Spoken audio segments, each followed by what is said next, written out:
A newly released propaganda video claims Iran's latest hypersonic missile can split the USS Abraham Lincoln in two.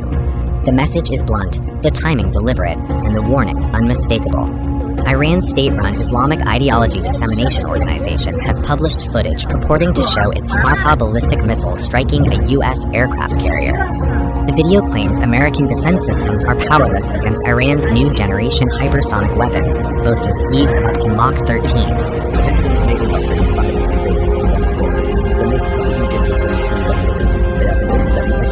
Radars and Standard 3 missiles have successfully created an impenetrable iron dome over the water. But in modern warfare, physics doesn't compromise with anyone. America's defense system operates on predictive interception and its the reaction time is less than 3 minutes. In this asymmetrical aircraft carriers are no longer agents. They are able slow. Others were probably This is a war that has already lost the calculator before firing the very first bullet. The release comes as reports confirm the U.S. aircraft carrier strike group is heading towards the Gulf amid rapidly escalating tensions with Tehran. President Donald Trump says an American armada is moving into the region, describing a large flotilla deployed at Abraham Lincoln has altered course from the South China Sea and is now sailing towards the Middle East with its strike group. That group includes Arleigh Burke-class destroyers armed with Tomahawk cruise missiles capable of striking deep inside Iranian territory. U.S. officials confirmed the ships are equipped with the Aegis combat system, designed to intercept ballistic and cruise missiles and aerial threats. Despite that, ኤልያስ በማስፈራት ተነሳ ቃሉም እንደ እሳት ያቃጥለ Developing news coming out today that it looks like a U.S. attack on Iran is set. Take a look at the latest headlines with me.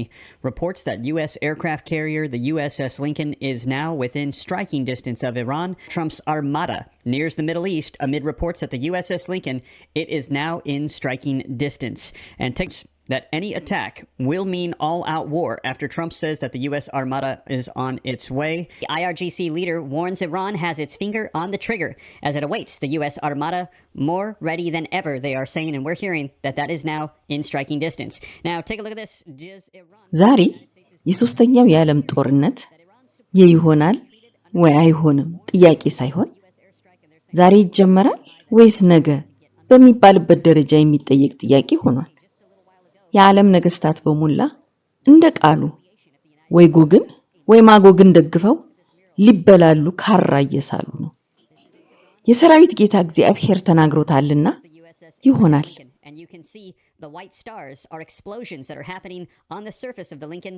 Tehran is saying that they will bomb the Abraham Lincoln, and you can see they are hitting the aircrafts, they are hitting the individuals, there are piles of blood, and in the water to the right, you can see it is in motion, and it's a mixture of waves and blood is the red-white stripes in the water. So Tehran put this mural out of the American flag, and it is Iran bombing the USS Abraham Lincoln today, and they said they are ready on all fronts. Let me know your thoughts in the comments, but this very provocative mural released today by Iran warning the United States of what is to come as we're hearing that it appears a U.S. attack, a strike on Iran, it appears to be imminent. Now, take a look here. If the U.S. attack on Iran sparks retaliation, we had heard that Israel had told the United States to hold ርዕሰ ነቢያት ወነገሥት ቅዱስ ኤልያስ የሥላሴን ሰራዊት እየመራ ለመጨረሻው ሰልፍ ወጥቷልና የእግዚአብሔር ጠላቶች ርደዋል ተንቀጥቅጠዋል ፍጹም የሆነውን የሰማይ ሰራዊት እየመራ የእግዚአብሔርን ጠላቶች እንዲበቀል የተሰጠው ይህ ኃያል ነብይ ግን እናውቀው ይሆን? የዛሬው መርሃ ግብራችን በቅዱስ ኤልያስ ላይ የሚያተኩር እንዲሆን የፈለግነው በዚህ ምክንያት ነው። Left corner, January 25th, 2026. Today, this mural was released several hours ago, and they are saying, if you strike, this is your warning. This is what you're going to be seeing unfold in the ocean if you strike Iran. So this warning coming out, and as we saw as well, they said that how serious are they taking the potential attack on Iran? Well, we're hearing that the Supreme Leader, he has gone underground today because they're saying right now they believe that that strike is going to be coming because that Abraham Lincoln USS carrier is now in position. It can strike if we so choose. Let's go ahead and take a look here, and here's some images coming out Let's see here. This report, she said, it is on the way. In the coming days, the U.S. military does not move assets into a region this heavily without preparation for an attack. Iran warns any attack will mean all-out war after Donald Trump says the U.S. Armada is on its way. Donald Trump said on Thursday that the U.S. had an Armada heading toward Iran, but hoped that he wouldn't have to use it. And here's a picture of the USS Abraham Lincoln, the same one that was in that mural that was posted in... The shameful hypocrisy of Western progressives, and yet, when you put the full context in this context, you have a whole generation who have known nothing but Islamic regime oppression. Exactly. I was a small child. አንድ ሰሞን የቅዱስ ኤልያስ ዘመን ገብቷል፣ ርዕሰ ነቢያት ወነገሥት ቅዱስ ኤልያስ ወርዷል፣ ዘመኑን ዋጁ እያልን በመናውጅበት ዘመን ሲስቁበት ሲሳለቁበት የነበሩት አንደበቶች ሁሉ ዛሬ እስከ ዘላለም በሐፍረት ተዘግተዋል። ቀናት ሁሉ ከዘመናት በፊት አምላካችን የይሁዳ አንበሳ ወልድ ዋህድ በቅዱሳኑ ላይ አድሮ ያናገራቸውን ትንቢት ተግባራዊ ለማድረግ እየተጣደፉ ናቸው። Logistics and participation in intercepting Iranian missiles or drones.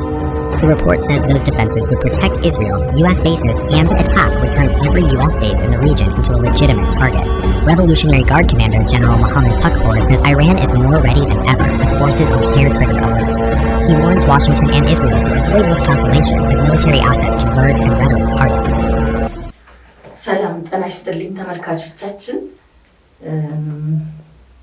አብዛኛዎቻችሁ በአስተያየቶቻችሁ በጥያቄዎቻችሁ እንዳሳወቃችሁ በእውነት ኤልያስ ማን ነው የሚለውን ጥያቄ ለምንስ በዚህ ዘመን ወረዳላችሁ?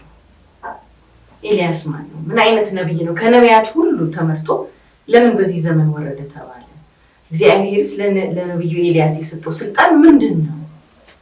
የነኝህን ጥያቄዎች ከብዙዎች ጋር ተነጋግሬበታለሁ። ብዙዎቻችሁም ጥያቄ አድርጋችሁ ጠይቃችሁኛል። ዛሬ እዛ ላይ የተመረኮዘ ፕሮግራም ነው መስራት የፈለኩት። በእውነት ቅዱስ ኤልያስ ማን ነው? እናውቀዋለን?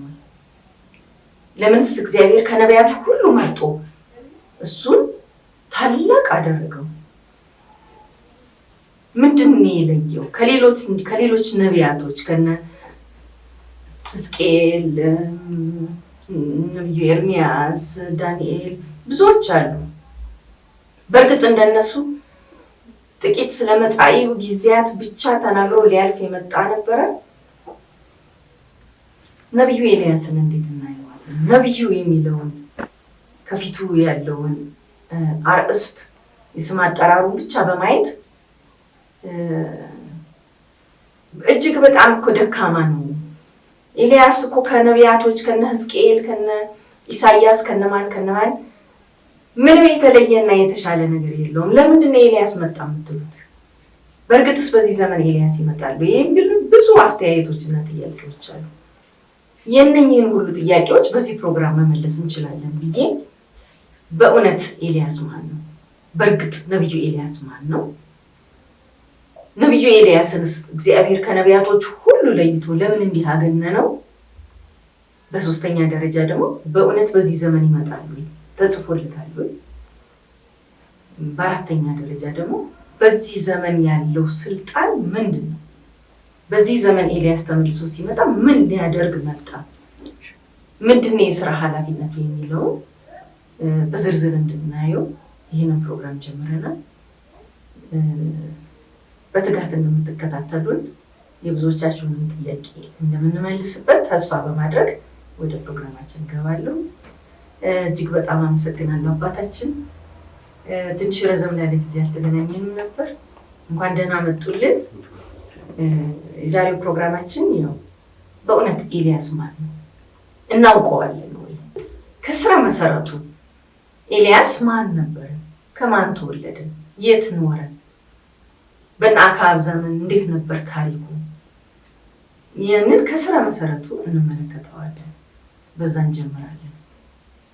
በስመ አብ ወወልድ ወመንፈስ ቅዱስ አሐዱ አምላክ ስሉስ ቅዱስ ኃያል አጋዕዝተ ዓለም ሥላሴ አምላካችን ቅድመ ዓለም የነበረ ዓለምን አሳልፎ ለዘላለም የሚኖር አምላካችን የፍጥረት ሁሉ ባለቤት የሆነ በደግነቱ በቸርነቱ በፍቅሩ በሰላሙ ልጆቹን ሁሉ የሚንከባከብ ለፍርድ ከነቢያቱ ከቅዱሳኑ ጋር ሁሉ በኃይል በግርማ በመለኮት የተገለጠ የድንግል ማርያም ልጅ አሐዱ እግዚአብሔር ክብር ምስጋና ለስም አጠራሩ ይሆንልን። ሕይወታችን መድኃኒታችን እስትንፋስ ንጋታችን የሆነችው የቅዱሳን ሁሉ መመኪያ ምርኩዝ የሆነች ትምክህታችን ድንግል ማርያም ወላዲተ አምላክ ክብር ምስጋና ውዳሴ ለስም አጠራሯ ይሆንልን። እናመሰግናለን አባታችን፣ እንኳን ደህና መጡልን። ዛሬ እንድንወያይ የምፈልገው